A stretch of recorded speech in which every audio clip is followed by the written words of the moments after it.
Y continuamos con el estudio del libro de Marcos. Hoy nos tocaría capítulo 13, versículo 24 al 27.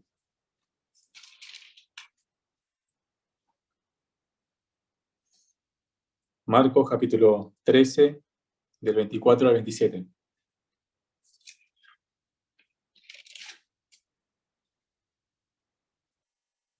Leemos. Dice, pero en aquellos días, después de aquella tribulación, el sol se oscurecerá, y la luna no dará su resplandor. Y las estrellas caerán del cielo, y las potencias que están en los cielos serán conmovidas. Entonces verán al Hijo del Hombre que vendrá en las nubes, con gran poder y gloria. Y entonces enviará a sus ángeles y juntará a sus escogidos de los cuatro vientos. Y juntará a sus escogidos de cuatro vientos desde el extremo de la tierra hasta el extremo del cielo. Oramos. Padre, te doy gracias, Señor, por este tiempo, por el privilegio, Padre, que tú me das de poder compartir tu palabra, Señor. Ruego, Señor, que puedas ayudarme en este momento a poder, Señor, poder compartir, Señor, claramente, ser claro, Señor, y también que mis hermanos puedan entender, Señor. Ruego, Padre, tu ayuda, ruego, Señor, la guía de tu Espíritu Santo, y te pido, Padre, que puedas estar obrando en nuestros corazones, Señor. Gracias te doy, Señor, en el nombre de Cristo, oramos. Amén. Amén. Bueno, para entrar un poco en contexto de lo que veníamos estudiando, veíamos, ¿no?, que nuestro Señor Jesucristo, allí en el capítulo 13, en los primeros versículos, dice que luego de haber salido del templo de Jerusalén, él estaba con varios de sus discípulos, ¿no? Dice que uno le dijo que mirase los edificios y esas piedras, ¿no? O sea, si hacía referencia al templo. Obviamente fascinado por la estructura, ¿no?, por la arquitectura de aquel templo, el cual era orgullo, ¿no?, de la nación de Israel. Entonces nuestro Señor responde a esto y le dice que vendrá un día donde no quedará piedra sobre piedra, o sea que aquel templo va a ser destruido.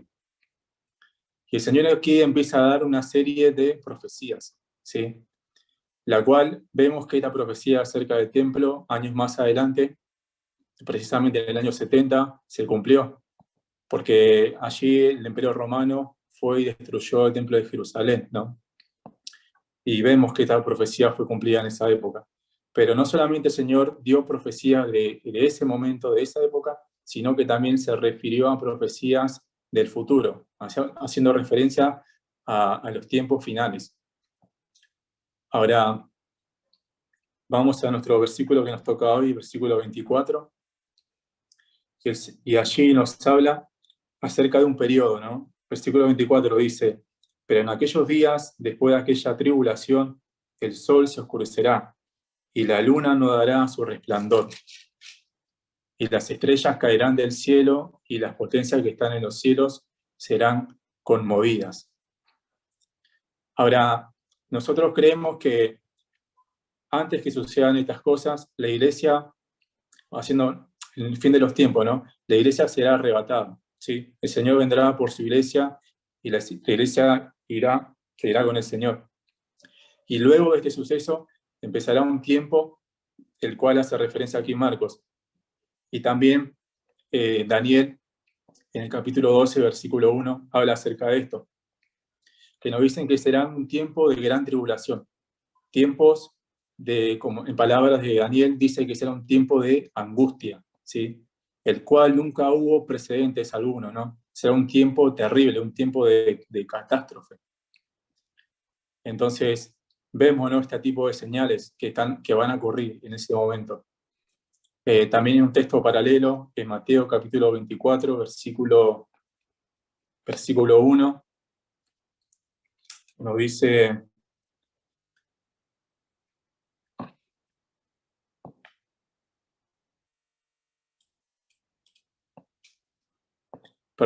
Mateo capítulo 24,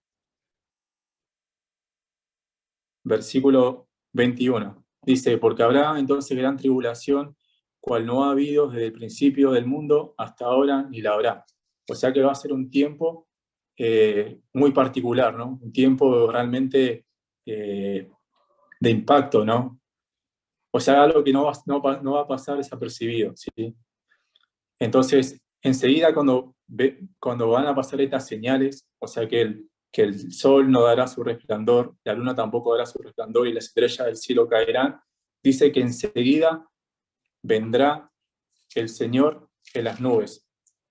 Volvemos a nuestro texto, Marcos capítulo 13, versículo 26, nos dice, entonces verán al Hijo del Hombre, que vendrá en las nubes con gran poder y gloria. Ahora imaginémonos esa situación, ¿no? En la cual están en aquellas personas donde no hay luz, ¿sí? El sol no va a dar resplandor, la luna tampoco, ¿sí? Y de repente aparece el Hijo del Hombre, viniendo con gran poder y gloria, ¿no? Ahora, esta venida del Señor va a ser totalmente distinta a su primer venida.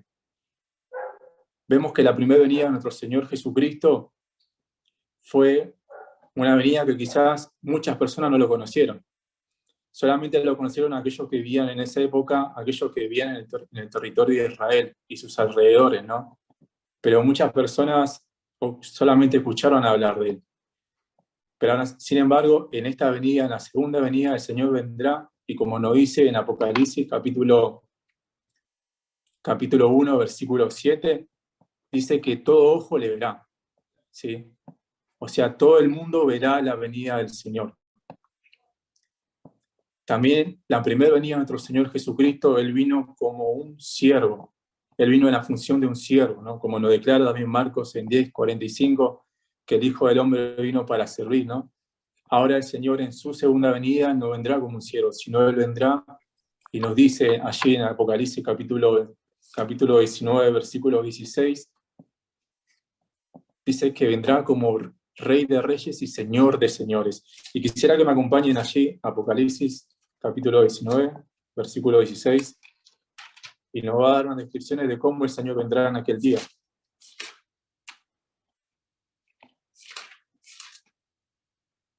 El Señor vendrá en su gloria, como Rey de Reyes y Señor de Señores. Y fíjese de qué manera Él vendrá. En el capítulo 19, versículo 12, dice que sus ojos serán como llama de fuego. Después nos dice también que Él vendrá vestido de ropas teñidas de sangre, o haciendo referencia al sacrificio en la cruz, ¿no? Hacia su sangre. Y su nombre será el Verbo de Dios. Dice que vendrá con un gran ejército, ¿sí?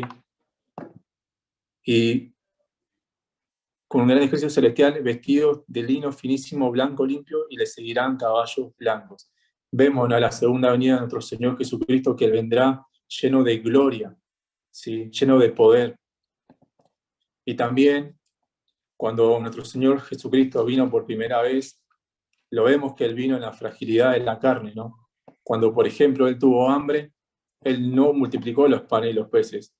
Cuando Él tuvo sed, tampoco sacó agua de la roca, ¿sí? Cuando Él estuvo cansado, Él se detuvo a descansar. Pero en su segunda venida, Él vendrá lleno de gloria, ¿sí? Sin necesidades, con todos sus atributos, ¿sí? Y ya no vendrá, como dije, en la fragilidad de la carne, sino vendrá lleno de gloria y con el despliegue de su poder. Entonces, pensando en esto, ¿no? En la venida de nuestro Señor Jesucristo, algo que deberíamos preguntarnos, ¿no? Es de qué manera nosotros estamos esperando o preparándonos para la venida del Señor. ¿Estamos pensando en esto cuando el Señor Jesucristo venga por segunda vez, cuando venga a buscarnos? Y quiero que me acompañen al libro de Apocalipsis, capítulo 22, y quiero que miremos cómo termina las Escrituras, cómo cierra la Biblia, ¿no? Las últimas palabras del apóstol Juan, cuando concluye su libro. Allí en Apocalipsis capítulo 22, versículo 20. Mira lo que dice. Dice, el que da testimonio de estas cosas dice, ciertamente vengo en breve, hablando de nuestro Señor Jesucristo, Y mire las palabras del apóstol Juan. ¿Qué es lo que dice? Amén. Sí, ven, Señor Jesús. Este era el anhelo del apóstol Juan. Él anhelaba que el Señor venga, que venga a buscarlo, ¿no? Y este debe ser, hermanos, el anhelo de cada uno de nosotros. Debemos anhelar que nuestro Señor Jesucristo venga, ¿sí? Que venga a buscarnos, que venga a buscar a su iglesia. Nosotros, como personas redimidas por la sangre de Cristo, no somos ya de este mundo. Nuestra ciudadanía no está en este mundo, sino que nuestra ciudadanía está en los cielos. Por lo tanto, pertenecemos al reino de los cielos, hermano. Estamos en este mundo solamente de paso. Somos peregrinos y extranjeros en este mundo. Debemos poner nuestra mira en las cosas de arriba, ¿no? Como nos dice en Colosenses capítulo 3, que no debemos poner la mira en las cosas de este mundo. Muchas veces vivimos afanados en las cosas de este mundo, pensando en las cosas terrenales, mirando solamente las cosas materiales. Pero sin embargo, nuestro sentir, nuestro deseo debe ser poner nuestra mira en las cosas de arriba, anhelar que Cristo venga a juzgar y a reinar, ¿sí? Con poder y gloria. Debemos anhelar esto, ¿no? Y también, pensando en esto, debemos también ser diligentes, ¿no? Cuando el Señor venga a buscarnos, antes que el Señor venga a buscarnos. Debemos andar de una manera sabia, vivir de una manera diligente. Debemos también cumplir el propósito por el cual estamos en este mundo, ¿no? Y es predicar el Evangelio. Debemos aprovechar este tiempo mientras estamos aquí, ¿sí? Para poder compartir el Evangelio a las demás personas, las personas que todavía no conocen a Cristo. Debemos hablar, debemos aprovechar, debemos, como dice en Timoteo, redimir el tiempo, ¿no? Andar sabiamente. Y también, hermanos, otra manera de prepararnos para la venida del Señor Jesucristo es también santificarnos. Y quisiera que me acompañen a 1 de Juan, capítulo 3,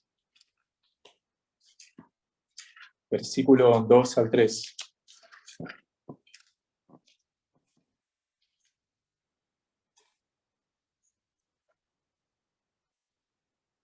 Dice 1 de Juan, capítulo 3, versículo 2. Amados, ahora somos hijos de Dios, y aún no se ha manifestado lo que hemos de ser. Pero sabemos que cuando Él se manifieste, nuestro Señor Jesucristo, ¿no? Seremos semejantes a Él, porque le veremos tal como es. Versículo 3. Y todo aquel que tiene esta esperanza, en Él se purifica a sí mismo, así como Él es puro.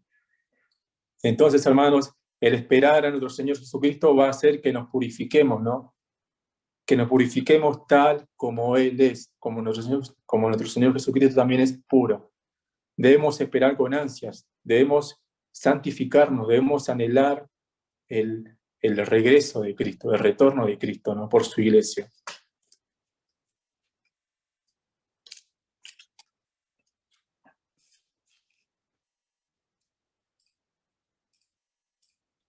Haciendo un breve resumen, hermanos, entonces veíamos, ¿no? que vendrá un tiempo donde nuestro Señor Jesucristo vendrá, ¿sí? Nosotros como iglesia debemos prepararnos, ¿sí? Debemos anhelar el regreso, el retorno de Cristo. Debemos anhelar ese día. Y debemos poner nuestra mira en las cosas de arriba, no en las cosas terrenales. Así que hasta ahí, hermanos, la palabra del Señor. Quisiera orar antes de terminar.